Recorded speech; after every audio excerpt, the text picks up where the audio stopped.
مزید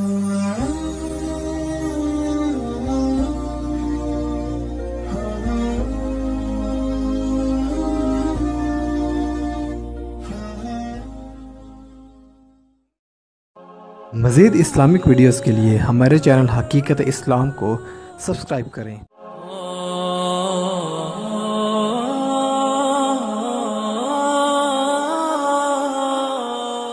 سیدہ کائنات، سیدہ نساء العالمین، لخت جگر مصطفیٰ،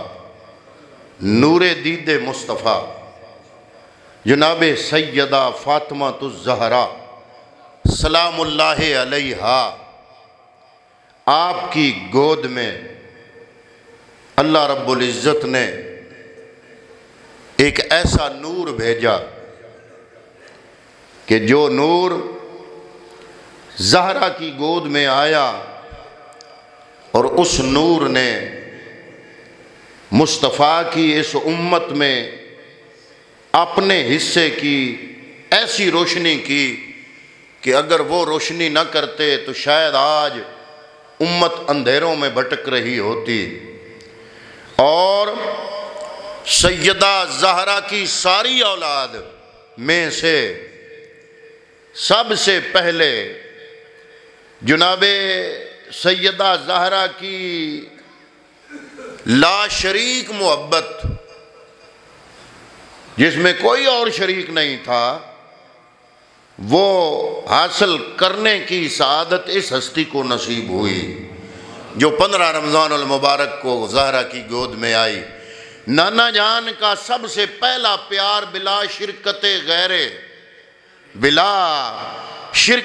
غیر نواسوں میں سے اس وقت اگر کسی کو ملا تو اس ہستی کو ملا۔ کنیز جب آئی مصطفیٰ کی بارگاہ میں عرض کیا، یا رسول اللہ، آپ کی لخت جگر،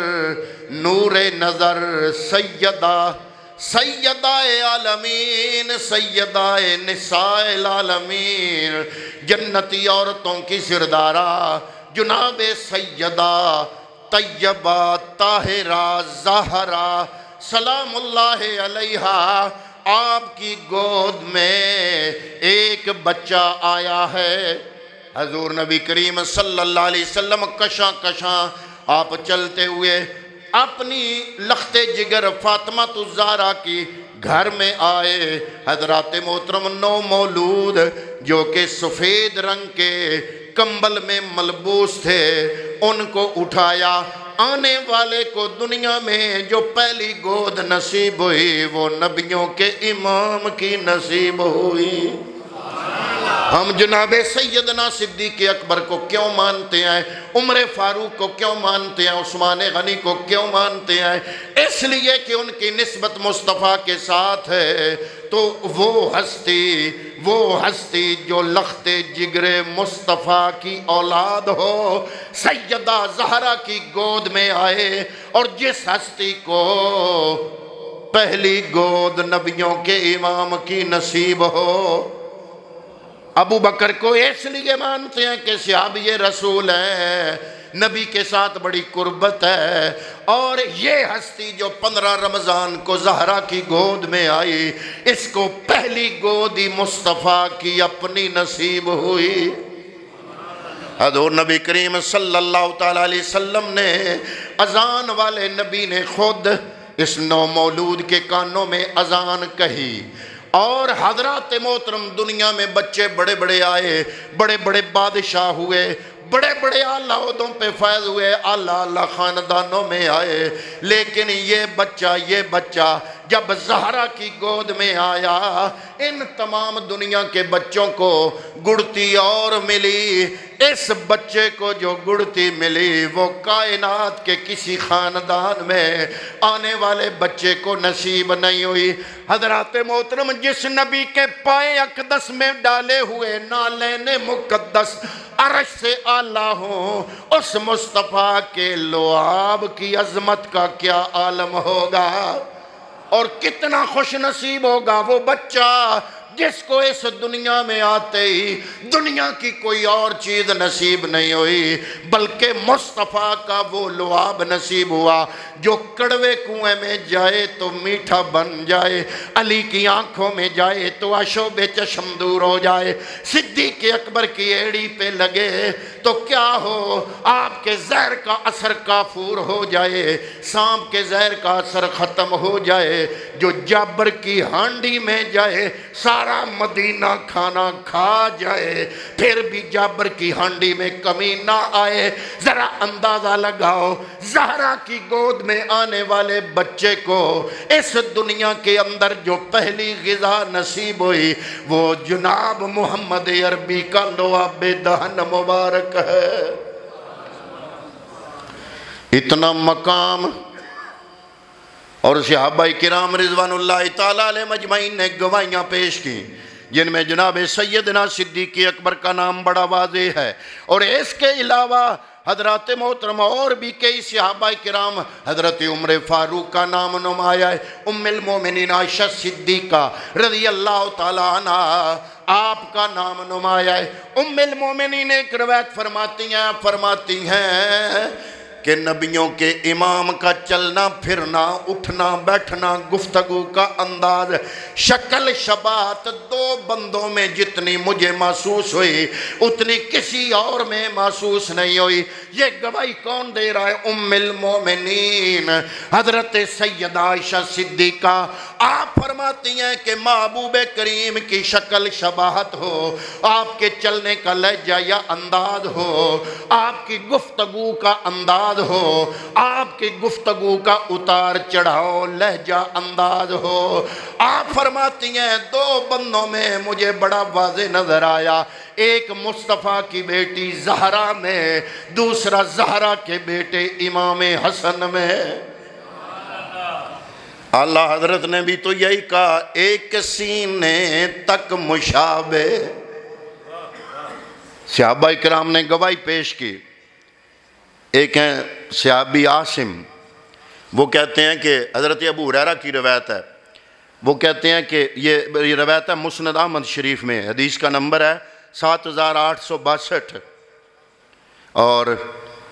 مسند احمد میں حدیث کا نمبر ہے 11370۔ کیا عاصم کہتے ہیں کہ میں نے اپنے باپ کو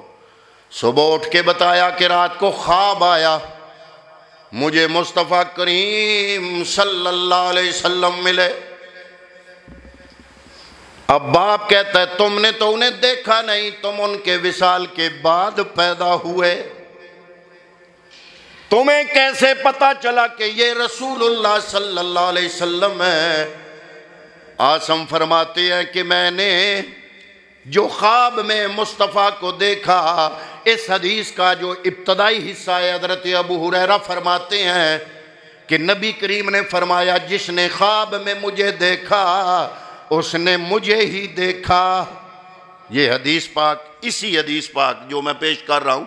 اس کا پہلا حصہ ہے، جس نے خواب میں مجھے دیکھا اس نے واقعی مجھے دیکھا، کیونکہ شیطان خواب میں بھی میری شکل بن کے نہیں آ سکتا۔ اب عاصم کہتے ہیں اپنے باپ کو، باپ پوچھتا ہے کہ تم نے تو دیکھا نہیں، مصطفیٰ کریم کو کیسے پتا چلا؟ آپ عرض کرتے ہیں کہ ابا جان جو شکل شبات میں نے دیکھی، ماتھا ایسے تھا، چہرہ ایسے تھا، رخسار ایسے تھے، اور آپ کی رنگت ایسے تھی، چہرے کا رنگ ایسا تھا، آپ کی گفتگو کا انداز ایسا تھا، آپ کی چال ایسی تھی، ایسے ہی ہو بہو جیسے میں حسن کو تو دیکھتا ہوں، زہرا کے بیٹے کو تو میں دیکھتا ہوں، جیسے زہرا کا بیٹا سر کے بالوں سے لے کر اپنے سینے تک جیسے اس کی شکل ہے، ایسے ہو بہو شکل میں نے خواب میں مصطفیٰ کو دیکھا ہے۔ باپ کہتا ہے تم نے سچ کہا، کیونکہ حضور نبی کریم صلی اللہ تعالیٰ علیہ وسلم کی شکل شبات سے ملی جلی شکل امام حسن کی سب سے زیادہ تھی، اور سب سے زیادہ آپ مصطفیٰ کے ہو بہو تھے۔ اور حضرت عائشہ صدیقہ جو روایت کرتی ہیں 11,370 نمبر ہے، مسند احمد شریف ہے۔ فرماتی ہیں حسن اور فاطمہ سے بڑھ کر کوئی بھی رسول اللہ کے مشابہ نہیں ہے۔ ایک دفعہ حضرت امیر معاویہ رضی اللہ تعالیٰ عنہ آپ بیٹھے ہوئے تھے اور درباری مشیر وزراء پاس تھے، تو آپ نے ایک سوال کیا، پوچھا کہ بتاؤ ماں باپ چچا پھپھی خالہ ماموں کے حوالے سے کون اس مجلس میں بیٹھا ہوا بندہ سب سے معزز ہے؟ ماں کے حوالے سے، باپ کے حوالے سے، چچا کے حوالے سے، خالہ کے حوالے سے، ماموں کے حوالے سے سوال کون کر رہا ہے؟ حضرت امیر معاویہ رضی اللہ تعالیٰ عنہ۔ آپ پوچھ رہے ہیں کہ ہماری اس مجلس میں سب سے زیادہ ان حوالوں سے معزز کون ہے؟ مالک بن اجلان وہ کھڑے ہو گئے، انہوں نے کہا وہی زیادہ معزز ہوگا جس کے باپ کا نام علی ہوگا، جس کی ماں کا نام سیدہ نساء العالمین فاطمہ الزہرا ہوگا۔ اس مجلس میں وہی معزز ہوگا جس کی نانی ام المومنین، نانا 1.25 لاکھ نبیوں کا امام، جس کا چاچا حضرت جعفر طیار، پھوپھی ام ہانی بنت ابی طالب۔ یہی رشتے تم نے پوچھے، ان تمام رشتوں میں ہماری مجلس میں بیٹھی ہوئی ایک ہی ہستی ہے جو تمام رشتوں کے حوالے سے معزز ہے، اور وہ ہے جناب حسن مجتبی۔ مجھے تو حقیقت بات ہے، دل کی بات کرنے لگا ہوں کہ دکھ ہوتا ہے سنیوں پہ بھی کہ چلو پرائے تو پرائے ہی ہوئے نا، پر جتنا ہم نے امام حسن سے جو ہے وہ مخاصمت کی ہے یا بے انصافی کی ہے، اتنی شاید کسی سے نہیں کی ہوگی۔ کہ ہم حسین تو کرتے ہیں، کرنا بھی چاہیے، اچھی بات ہے، لیکن جس نے سب سے زیادہ اچھا کردار ادا کیا اس کا نام ہی بھول گئے۔ کبھی کبھی بھولے سے نام آتا ہے زبانوں پہ، سارے جلسے امام حسین کے نام کے، امام حسن کا کوئی جلسہ۔ اسی لیے کل کا دن گزرنے کے باوجود میں نے آج جمعے پہ آپ کا ذکر چھیڑنا مناسب سمجھا۔ کیوں؟ اس لیے کہ ہم امام حسن مجتبی کے ذکر کے حوالے سے کنجوس ہیں، چاہے شیعہ ہوں چاہے سنی ہوں، شیعہ بھی کنجوس ہیں۔ انہوں نے بھی امام حسن کے نام کے جلسے کبھی نہیں کیے، نہ اتنا بڑا کبھی نام لیا ہے۔ ان کو تو خیر مسئلہ ہے، ہمیں تو وہ مسئلہ نہیں ہے نا، ہمیں تو لینا چاہیے نا، کیونکہ امام حسن نے جو کام کیا وہ کوئی نہیں کر سکتا۔ اور اس کی حضور نبی کریم نے بچپن میں ہی پیشین گوئی فرما دی تھی۔ سیدہ فاطمہ الزہرا سلام اللہ علیہا، آپ نے دونوں شہزادوں کی انگلی پکڑی ہوئی ہے، میرے نبی کی بارگاہ میں ابا جان، یہ حسن یہ حسین یہ نواسے اپنے نانا جان کی خدمت میں آئے ہیں، کچھ لینے آئے ہیں، بچے ہیں جھگڑا کر رہے ہیں، نانا کے پاس لے چلو ہمیں کچھ لینا ہے، انہیں کچھ دیجئے۔ اگر آج کا نانا دنیا دار کوئی بھی دنیا کا نانا ہوتا، جب نواسے پاس آتے تو وہ تحفے دیتا، دنیا کے تحفے دیتا، غبارے لے کے دیتا، یا جو بھی اس زمانے کے کھلونے ہوتے، کوئی گھوڑے اونٹ بنے ہوئے لے کے دیتا، کوئی گاڑی پجارو بنی ہوئی یا ٹرین بنی ہوئی پلاسٹک کی کوئی لے کے دیتا، کوئی کھانے پینے والی چیز ٹافیاں وغیرہ لے کے دیتا۔ حضرات محترم کوئی دنیا کا نانا ہوتا اس طرح کی چیزیں دیتا۔ میں قربان جاؤں اس مصطفیٰ پہ کروڑ ہا سلام ہو جس نے امت کی بہتری کے لیے اپنے پیارے نواسوں کی تربیت بچپن میں اور گود میں ہی شروع کر دی تھی۔ میرے نبی نے فرمایا اے میری بیٹی، اے میری لخت جگر، ان کو میرے قریب کرو۔ حسن کو قریب کیا، حسین کو قریب کیا۔ اب میرا پیغمبر حسن کو تحفہ کیا دے رہا ہے؟ کوئی مٹی کا بنا ہوا گھوڑا، اس زمانے کے جو کھلونے بچوں کے تھے وہ نہیں دیا، کوئی اور کھلونا نہیں دیا۔ فرمایا اما حسن، اے حسن میں نے تمہیں 2 تحفے دیے، 2 تحفے۔ یا رسول اللہ کون سے؟ فرمایا اما حسن فلہ الحیبتی وسوددی، فرمایا اے میری بیٹی، تیرے بڑے بیٹے حسن کو میں محمد نے اپنی ہیبت اور اپنی سرداری عطا کر دی ہے۔ اپنی ہیبت اور اپنی سرداری میں نے تیرے بیٹے کو دے دی ہے۔ اما حسن، ایک اور حدیث پاک آتی ہے، حضور نبی کریم صلی اللہ علیہ وآلہ وسلم امام حسن کو دیکھتے ہیں، دوڑتے ہوئے آتے ہیں حضور کی گود میں، آپ پیار کرتے ہیں، آپ فرماتے ہیں ھذا ابنی، لفظ سنو میرے نبی کے، اور پھر بعد میں کردار دیکھو امام حسن کا۔ میں کہتا ہوں میرے نبی کے وہ لفظ ہی غیر مسلموں کے لیے دلیل ہیں کہ میرا نبی سچا نبی ہے، کہ وہ حالات جو 35 سال بعد، بلکہ جب نبی نے جملہ بولا اس وقت تو 35 سال سے بھی زیادہ کا عرصہ تھا، کیونکہ امام حسن مجتبیٰ 3 ہجری 15 رمضان کو زہرا کی گود میں آئے، وہ مدینے کے 7 سال بھی، اور بعد میں کتنا عرصہ گزر گیا تو پھر وہ حالات آئے، تو اس نبی نے بچپن میں ہی ان حالات کا اشارہ کیا، فرمایا ھذا ابنی سید، میرا یہ بیٹا حسن سردار ہے، میرا یہ بیٹا حسن سردار ہے، لا اللہ، اور یقیناً یہ میرا بیٹا 2 مسلمانوں کے گروہوں میں صلح کرانے کا سبب بن جائے گا۔ اور وہ صلح اس وقت ہوئی جب حضرت امیر معاویہ کے زمانے میں مسلمانوں کی تلواریں ایک دوسرے سے ٹکرانے کے لیے آمنے سامنے تھیں۔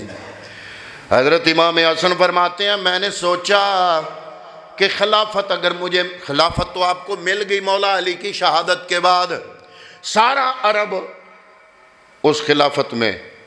یہ آپ کا فلسطین، اس میں مصر، یہ مصر کے بعد یہ شام، یہ لبنان، اور یہ عراق، ایران، یہ یمن، یہ شام، یہ تو یورپ تک تقریباً یہ سارا علاقہ ایک پرچم کے تحت آیا، اور امام حسن مجتبیٰ اس کے بلا شرکت غیر خلیفہ بنے۔ حکومت آپ کے پاس آئی، تاج پہن لیا۔ میں تو عام لوگوں پر حیران ہوتا ہوں، خلافت راشدہ 4 کو گنتے ہو، میں کہتا ہوں خلافت راشدہ بنتی تب ہے جب امام حسن کی بھی شامل کی جائے۔ خلافت راشدہ 4 نہیں 5، اور میں تو اللہ کا شکر ادا کرتا ہوں کہ رب نے ہمیں ادھر سے بھی 5 ماننے والا بنایا، ادھر سے بھی 5 ماننے والے ہیں۔ خلیفے بھی 5۔ ملوکیت شروع ہوئی امیر معاویہ کے دور سے، اور ہم حضرت امیر معاویہ کو رضی اللہ بھی کہتے ہیں، عزت بھی کرتے ہیں، رضی اللہ بھی کہتے ہیں، صحابی رسول بھی مانتے ہیں، ان کے خلاف زہر بھی نہیں اگلتے، اس لیے کہ امام حسن چاہے 6 مہینے کے لیے خلیفہ تھے، آپ نے اپنا تاج اتار کے خود امیر معاویہ کے سر پہ رکھا۔ اب جس کے ساتھ حسن صلح کرے، سنی اس کے ساتھ لڑائی کرنے کی جرت کر سکتا؟ حسین نے جس سے لڑائی کی اس سے ہماری لڑائی، حسن نے جس سے صلح کی اس سے ہماری صلح۔ ہم دونوں شہزادوں سے آگے نہیں بڑھ سکتے بھائی۔ اب جس کو خود تاج اتار کے امام حسن نے پہنا کے بیعت بھی کی، خلیفہ بھی مانا، لیکن کربلا میں حسین نے 72 کٹا دیے، یزید کو خلیفہ، جس کے ساتھ حسین کی دشمنی تھی، چاہے وہ بیٹا ہے، اس کے ساتھ ہماری بھی دشمنی ہے، اور جس کے ساتھ حسن نے صلح کر کے، صرف صلح نہیں، نانے کا جو بھی، وہ پنجابی میں کہتے ہیں نا کھٹیا، جو بھی آئی وہ سارا وہ خلافت ہی تھی نا، خود اپنے ہاتھوں سے معاویہ کو دے دی نا، تو صلح تو ہو گئی۔ اب ہم کیسے ان کو برا کہیں؟ لیکن صلح صلح ہے بھی دوجی پارٹی بھی ساڈی سنیاں دی سن لوے وہ عرس ہے تو نہیں منیندے وہ اساں منایا تے حسن دی مناواں گے کف لسانی ضرور ہے رضی اللہ عنہ بھی کہتے ہیں عزت بھی کرتے ہیں احترام بھی کرتے ہیں کیونکہ حسن کی صلح ہے لیکن عرس ورس نہیں منا سکتے کیوں اگر عرس منایا تو ہم حسن مجتبیٰ کا منائیں گے عرس منایا امام حسین کا منائیں گے عرس منایا سیدہ زہرا کا منائیں گے تو حضرت امام حسن مجتبیٰ نے وہ کردار ادا کیا جب دیکھا کہ امت لڑنے کے قریب ہو گئی تو آپ نے بول کے فرمایا کہ وہ خلافت مجھے نہیں چاہیے جس کے لیے ایک خون کا قطرہ بھی بہے میں یہ تاج دیتا ہوں تاکہ میرے نانے کی امت میں خون ریزی نہ ہو جب یہ واقعہ تاریخ میں پڑا حسن مجتبیٰ کا تو نبی کا وہ جملہ جو حسن کو گود میں لے کے حضور فرما رہے تھے کہ یہ میرا بیٹا ابنی سیدون یہ میرا بیٹا سردار ہے بھئی وَلَا اللَّهَ أَن يُسْلِخَ بِهِ بَيْنَ فِئَتَيْنِ مِنَ الْمُسْلِمِينَ یہ دو مسلمانوں کی جماعتوں میں صلح کرائے گا 35 سال بعد جو واقعہ ہونا ہے میرا پیغمبر پہلے بتا رہا ہے ساتھ یہ فرما رہے ہیں یہ مسلم شریف کی حدیث ہے اور یہ ابو داؤد میں 4662 بخاری شریف میں 3629 مسند احمد میں 2663 نمبر پر موجود ہے پیغمبر بچپن میں فرما رہے ہیں ہذا ابنی سیدون میرا یہ بیٹا سردار ہے لعل اللہ ان یصلح بہ بین فئتین اگلا لفظ میں بولنے لگا توجہ میرے حل کریا ہے میں نے پتہ تو گوڑے تو سر رکھ کے انجے گزار چڑھنا داد تو میں نے کوئی نہیں لبنی پر پھر بھی لفظ تو غور نال سن لو فئتین اگلا لفظ فئتین من المسلمین حضور فرما رہے ہیں صلح کرائے گا لیکن جو مقابلے والے ہیں وہ کافر نہیں ہیں محمد عربی بتا رہے ہیں یہ والے بھی مسلمان ہیں وہ والے بھی مسلمان ہیں فئتین من المسلمین یہ دو مسلمان جماعتوں میں صلح کرائے گا دو مسلمان بولو کون سی بھئی میں حدیث بول رہا ہوں ابو داؤد شریف 4662 مسند احمد شریف 2663 بخاری شریف 3629 ان کتابوں میں حدیث موجود ہے فرمایا میرا یہ بیٹا حسن یہ سردار ہے بھی سردار ہے یہ دو مسلمانوں کی جماعتوں میں کون سی پتہ چلا کہ حضرت امیر معاویہ کی جماعت اور ان صحابہ جو امیر معاویہ کے ساتھ تھے وہ بھی صحابہ تھے ان کو میرا نبی مسلمان کہہ رہا ہے اور یہ بھی مسلمان غلط فہمیاں ہو جاتی ہیں جس کے ساتھ حسن کی صلح ہماری بھی صلح پر صلح کا مطلب صلح اگلی گل کوئی نہ اگلی گل کوئی ہوئی بھی تو امام حسن نال امام حسین نال سیدہ فاطمہ الزہرا نال باقی رضی اللہ عنہم ہم کہتے ہیں کف لسانی پہ یقین رکھتے ہیں عزت و احترام کرتے ہیں صلح بھی ہے لیکن عرس ورس اسا منایا تے حسن دی منانا ہے جیڑی گل پھبدی ہے جیڑی گل چنگی لگدی ہے تو فرمایا یہ میرا بیٹا یہ سردار ہے بھائی یہ صلح کرائے گا دو گروہوں میں جو مسلمان ہوں گے شواہد النبوہ میں حضور کا خواب ہے ایک مولانا جامی لکھتے ہیں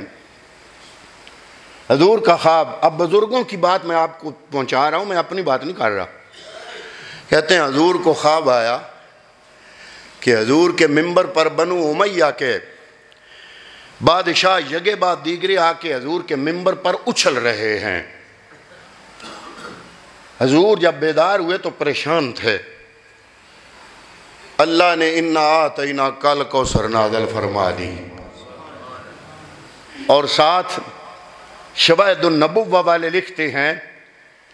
کہ رب نے محبوب کی ڈھارس کے لیے اِنَّا أَنزَلْنَاهُ فِي لَيْلَةِ الْقَدْرِ وما ادراک ما لیلۃ القدر لیلۃ القدر خیر من الف، اے محبوب تم پریشان نہ ہو، تمہیں ایک رات ایسی تیری امت کو دے دی ہے کہ ایک رات 1000 مہینے سے بہتر۔ تو شواہد النبوہ والے لکھتے ہیں یہ 1000 مہینے ہیں 83 سال، اور یہ بنو امیہ کے جو حکمران ہیں ان کی بھی حکومت ہے 83 سال 4 ماہ۔ اس انا انزلناہ فی، یہ میری بات نہیں، یہ مولانا جامی کی بات میں آپ تک پہنچا رہا ہوں، شواہد النبوہ یہ فرما رہے ہیں یہ 83 سال 4 مہینے یہ بنتے ہیں 1000 مہینے، اور اللہ نے جو محبوب کے ساتھ وعدہ کیا کہ تجھے ایک رات دوں گا جو 1000 مہینے سے بہتر ہے، وہ 1000 مہینہ بنو امیہ کی حکمرانی کا ہے۔ فرمایا محبوب پریشان نہ ہو، ان کے یہ 1000 مہینے اور تیری ایک غلام کی ایک رات وہ ان سے بہتر ہے۔ تو فرمایا کہ محبوب، جب امام حسن مجتبیٰ بڑے حلیم متبع تھے، 25 حج پیدل چل کے کیے۔ ایک دفعہ حج کرنے ہی آ رہے تھے، حضرت عبداللہ ابن زبیر بڑے مشہور صحابی ہیں، زبیر بن عوام کے بیٹے، ان کا بیٹا ساتھ تھا۔ وہ فرماتے ہیں کہ ہمارا پڑاؤ راستے میں ایک خشک کھجور کے باغ میں ہوا، وہاں ہم نے حضرت امام حسن مجتبیٰ کا بستر ایک درخت کے ساتھ لگا دیا۔ عبداللہ ابن زبیر کا بیٹا کہتا ہے کہ ایک کھجور کے تنے کے ساتھ میں نے اپنا بستر لگا لیا، کھجوروں کے درخت تھے ساتھ ساتھ، باغ تھا کھجوروں کا، تھا خشک ہوا بالکل خشک سوکھا۔ تو ایک شتربان کہتا ہے کہ کاش یہ کھجوروں کے درخت سبز ہوتے تو ہم یہاں پہ آرام کر رہے ہیں، ساتھ کھجوریں اتار اتار کے کھاتے۔ امام حسن مجتبیٰ نے ان سے پوچھا تمہیں کھجوریں چاہیے؟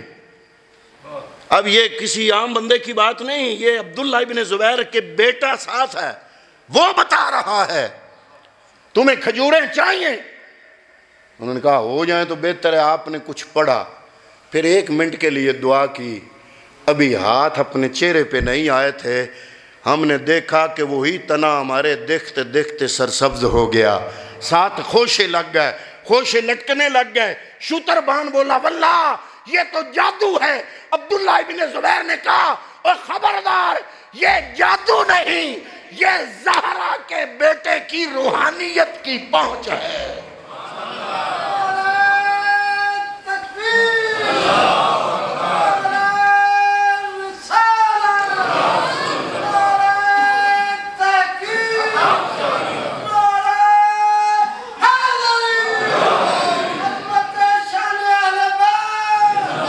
پر افسوس جس ہستی نے اتنی بڑی قربانی دے کہ امت کو خون ریزی سے بچایا، اس کو تو بھول گئے۔ چھوٹے بھائی کو یاد رکھا، یاد رکھنا چاہیے، کربلا بھی ہے، اس کا ایک اپنا انداز ہے، وہ بڑا مشکل ہے کہ خلافت امارت قوت پاس ہوتے ہوئے آپ فرما دیں کہ یہ دنیا اور اس کے چاہنے والے کتے یہ مجھے چاہیے ہی نہیں، اور اگر یہ خون ریزی سے میں حاصل کروں، اور وہ حکومت بھی جو آپ کے پاس چاہے 6 مہینے آئی کہاں کہاں کی، مصر ساتھ، یونان ساتھ، یہ یورپ تک پھیلی ہوئی یہ ساری سلطنتیں، آج یہ جتنے بھی آپ کے اسلامی ملک ہیں، یہ ابو ظبی ہے، یہ فلسطین ہے، یہ مصر ہے، یہ شام ہے، یہ یمن ہے، یہ عراق ہے، یہ ایران ہے، یہ سارا عرب ہے، یہ سارا اکٹھا ہے، اور امام حسن مجتبیٰ اس کے شہنشاہ ہیں، اس کے حکمران ہیں، اور وہ فرما رہے ہیں کہ یہ دنیا اس میں کچھ بھی نہیں ہے۔ ان خیر الزاد التقوی للعقبی، وہ خطبے میں فرما رہے ہیں اے لوگو اچھا زادے راہ، اللہ کی قسم میں نبی کا نواسہ تمہیں بتا رہا ہوں، اگر کوئی ہے تو وہ تقوی ہے۔ آپ حلیم متبع تھے، آپ انتہائی بہادر تھے، آپ انتہائی صلحجو تھے، آپ انتہائی صابر تھے۔ ایک دفعہ مدینہ کا گورنر تھا، اس نے مروان، اس نے گستاخی بھی کر دی۔ گستاخی کے جواب میں آپ نے پتہ کیا کہا؟ آپ نے فرمایا مجھے پتا ہے تم چاہتے ہو میں تجھے گالی نکالوں، پر یہ گالی میری زبان پہ نہیں آ سکتی۔ اگر تم سچے ہو تو رب تجھے جزا دے، اور اگر تم جھوٹے ہو تو میں دعائی کرتا ہوں کہ اللہ تمہیں انصاف دے۔ تو حضرات محترم، اتنا حلیم متبع شخصیت پوری تاریخ میں اور کہیں نظر نہیں آتی جتنی امام حسن مجتبیٰ کی شخصیت نظر آتی ہے۔ اتنی متین، اتنے حلیم، اتنے بردبار، اور اتنے عالم ہونے کے باوجود کوئی دعویٰ نہیں، کوئی جناب لمبا چوڑا حساب نہیں۔ 25 حج پیدل چل کے کیے۔ وہ چل چل کے آپ کا ایک غلام ہے، اس کے پاؤں سوج گئے تو اس کی نگاہ پڑی، عرض کیا اے امام علی مقام آپ کے بھی پاؤں پہ بھی ورم ہے۔ فرمایا کوئی بات نہیں، جب مکے پہنچیں گے تو وہاں تمہیں ایک غلام ملے گا، اس کے پاس تیل ہوگا، وہ تیل بیچ رہا ہوگا، وہ تیل لانا، میری ٹانگوں کی مالش کرنا۔ وہ غلام کہتا میں حیران ہوا، جب مکے میں داخل ہوتا گیا تو ایک غلام سامنے سے ملا، اس کے ہاتھوں میں تیل تھا۔ وہ اب فون کا تو زمانہ نہیں تھا، نہ موبائل تھے، نہ کچھ تھا۔ یہ امام حسن بتا رہے ہیں، اتنی پہنچ۔ اور امام علی مقام نے پھر جو کردار ادا کیا امام حسن مجتبیٰ نے، پھر اس کے باوجود 5 مرتبہ امت نے زہر دیا۔ پہلی بار زہر دیا تو گنبد خضرا پہ آ گئے، یا رسول اللہ کرم فرمائیے، وہ اثر غائب ہو گیا۔ دوسری دفعہ کھجوروں میں زہر دیا گیا، وہ کھائیں آپ نے، طبیعت خراب ہو گئی۔ پھر روضہ رسول پہ گئے، پھر تیسری دفعہ زہر دیا گیا، پھر چوتھی دفعہ دیا، 5ویں دفعہ آپ جس مٹکے سے پانی پیتے تھے اس مٹکے میں ہیرے کی انی پیس کے ڈال دی گئی۔ جب آپ نے وہ پانی پیا تو کیا ہوا؟ قے بھی شروع، دست بھی شروع، آنتیں کٹ کٹ کے نکل رہی ہیں۔ بے دردی کی کیفیت، انتہائی درد اور انتہائی سوز کے ساتھ آپ نے وہ دن گزارے، امت نے یہ حال کر دیا۔ میں تو کہتا ہوں اے امام حسن مجتبیٰ، ہمارا کروڑہ سلام ہو آپ پر، آپ نے اتنی قربانیاں دی امت کے لیے، پھر یہ حال ہوا۔ آپ آخری دنوں میں آپ کی پیشانی پہ آپ کو خواب آیا تو آپ بیان کرتے ہیں مجھے خواب آیا، میری پیشانی پہ قول واللہ احد لکھی ہوئی ہے۔ جب خواب سنایا تو گھر والے بڑے خوش، احباب بڑے خوش، جو ماننے والے پیروکار تھے وہ بڑے خوش، وہ بڑا خواب ہے، قول واللہ احد امام کی پیشانی پہ لکھی۔ جب حضور کے ایک صحابی حضرت سعید ابن مسیب، یہ بڑے ماہر تھے تعبیروں کے، جب ان کو پتہ چلا تو ان سے پوچھا گیا کہ امام حسن مجتبیٰ کی پیشانی پہ قول واللہ لکھی ہوئی ہے۔ فرمایا اگر یہ خواب سچا ہے تو امام حسن کی زندگی کے چند دن باقی ہے۔ اس کی تعبیر یہ ہے، وہی ہوا، آپ کو زہر دے دیا گیا، اور آپ جنت البقیع کے اندر حضرت خدیجۃ الکبریٰ کی قبر انور کے ساتھ آپ کی قبر مبارک ہے، اور آپ کے جنازے میں 4 تکبیریں کہیں گئی۔ کتنی؟ 4 تکبیریں، 4 تکبیریں کہیں گے امام حسن مجتبیٰ کے جنازے پر، اور مولا علی کے جنازے پر بھی 4 تکبیریں کہیں گئی۔ یہ ویسے قدرتی بات سامنے آ گئی کیونکہ آپ کا جنازہ سامنے ہے تو وہ روایت سامنے آ گئی کہ امام حسن مجتبیٰ کے جنازے پر 4 تکبیریں کہیں گئیں۔ تو دعا کرتے ہیں کہ اللہ تعالی ہم سب مسلمانوں کو امام حسن مجتبیٰ کی محبت عطا فرمائے۔ اے جڑے کچھ منٹ اتے ہو